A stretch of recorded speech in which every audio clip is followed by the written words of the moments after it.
Hello, my name's Greg Egan, and today I want to talk about the topic of gaslighting and what it is. And now I'm just going to look at this definition that I've got on gaslighting. It says gaslighting is a form of emotional abuse that's seen in abusive relationships.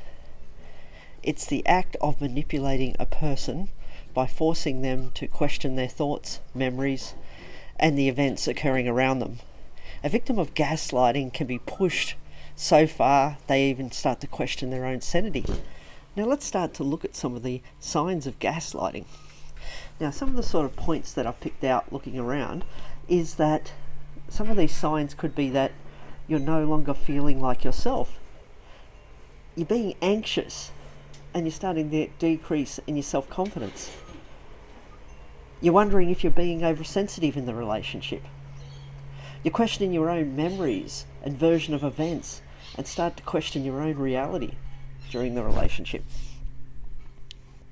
It feels like everything you do is wrong because your partner is constantly criticizing you and saying it's all your fault. You're starting to question whether you are being reasonable or not. You start to make excuses for your partner's behaviours. You start to avoid giving information to friends and family and to avoid confrontation around your partner and their behaviours.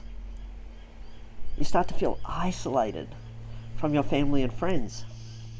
You're finding it hard to make your own decisions. You're feeling hopeless or losing an interest in things that you once found happy. And that's just some signs that you could be a victim of gaslighting. Now here's some examples of gaslighting behaviours that I just want to point out. One example is the individual can change aspects of a story to meet their views and eventually openly discredit your memories of events by saying certain events that did or did not happen. The individual will refuse to listen to you and accuse you of being the one confusing the situation or manipulating them. The individual will basically tell outright lies. And even when you know they are lying, they will try to make you seem like they're telling the truth. The individual will openly deny things they did in an attempt to discredit you. The individual will openly try to make your feelings and thoughts seem unimportant. And some tips of dealing with gaslighters is try to see things from an outside perspective. So when you're dealing with a person that you think's gaslighting you, you want to take a step back. You want to start to see, okay, is my reality actually my reality? And so you want to ask your friends, you want to talk to them, you want to get your friends' family's perspective on things, on the relationship and what's actually happening to determine whether you may be a victim of gaslighting. Because the more you talk to other people, you get to see how they're seeing the situation, not just how you're seeing it. Because a gaslighter will be openly trying to discredit everything you see, think, feel, hear. Remind yourself around what a healthy relationship should look like. And it should have honesty, trust, communication, and be supportive. Even read up about what a healthy relationship is if you think you're in a toxic gaslighting relationship or a victim of gaslighting behaviours.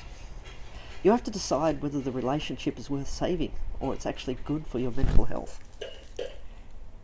Remember, you can never win in discussions with a gaslighter, and they will always be in the right from their perspective. But it is still important to challenge the behaviour and be firm in your version of events if it is safe to do so.